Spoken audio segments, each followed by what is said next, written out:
Good morning, dear students. So, beta, what today we are going to start is our new grammar unit, that is phrases and clauses. Okay. तो बेटा what a phrase mean और what a clause mean, इनके meanings क्या होते हैं? क्या ये दोनों सेम वर्ड्स होते हैं या इनके बीच में कोई डिफरेंस होता है? ये सारी चीजें आज हम कवर करने वाले हैं कि फ्रेजेस और क्लोजेस का मतलब होता क्या है.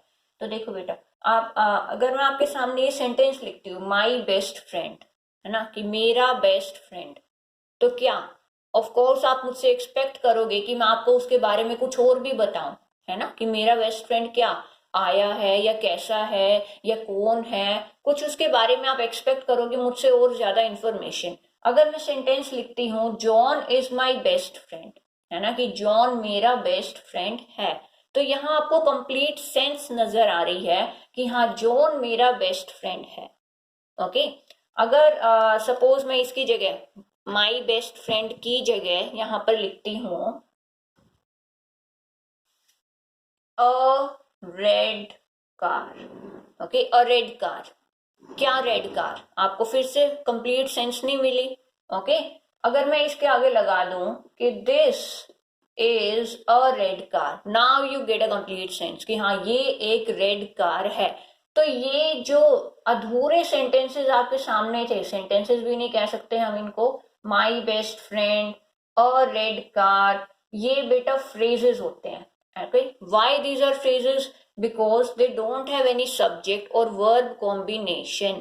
In a red car, क्या इसमें कोई subject है? नहीं है. क्या इसमें कोई verb है? No. Okay, my best friend, is there any subject? No. Is there any verb? No.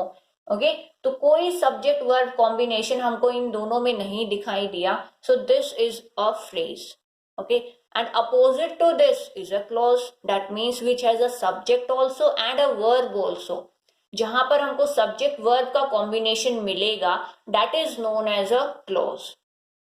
This is a car, this it is subject, is verb है, it is a clause. John is a subject, is verb, it becomes a clause. Okay. अब चलो, close ma'am ने बता दिया कि जहां पर subject हो वर्ब हो means it is a clause. Then what is the difference between a clause and a sentence? तो क्लोज और सेंटेंस के बीच में क्या डिफरेंस रह गया है? फिर हमने अ रेड कार फ्रेज देखा, चलो ठीक है, it is not a sentence, phrase है. This is a red car, it is a clause, it is a sentence also ना. तो फिर मैम क्या सेंटेंस और क्लोजेस सेम होते हैं? No, there is a difference between sentence and clause also. And what is the difference? See, if I write a sentence like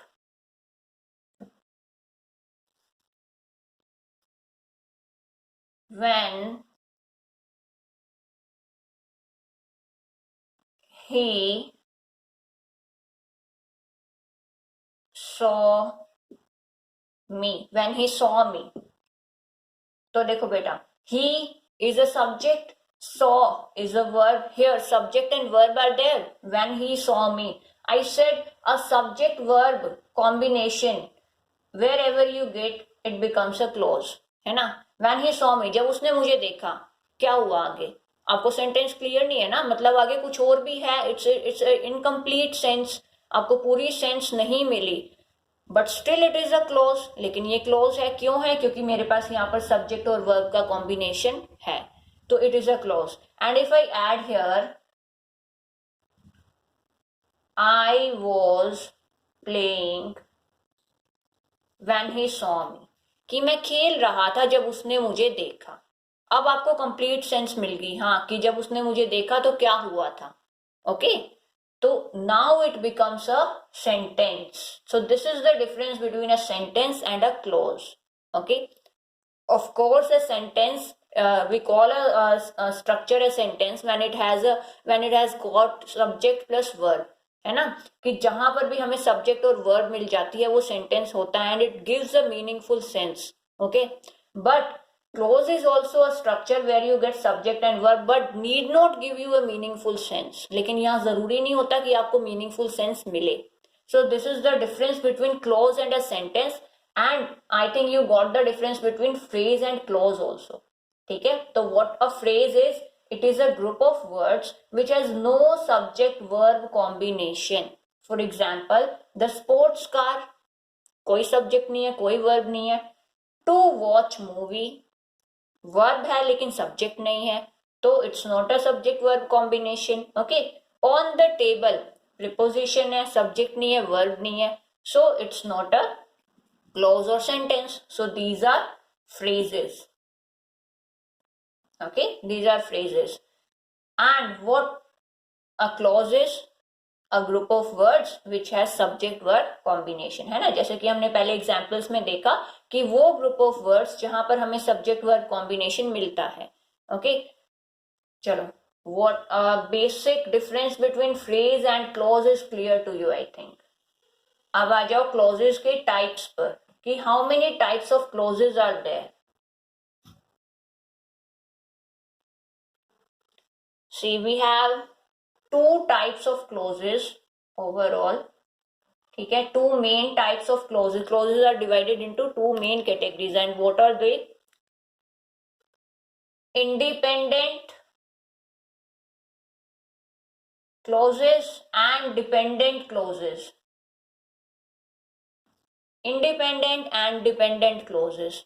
Okay, there is a difference between independent and dependent clauses. बेटा देखो, independent clause को हम main clause भी कहते हैं या फिर principal clause भी कहते हैं, और डिपेंडेंट क्लोज को सबऑर्डिनेट क्लोज कहते हैं।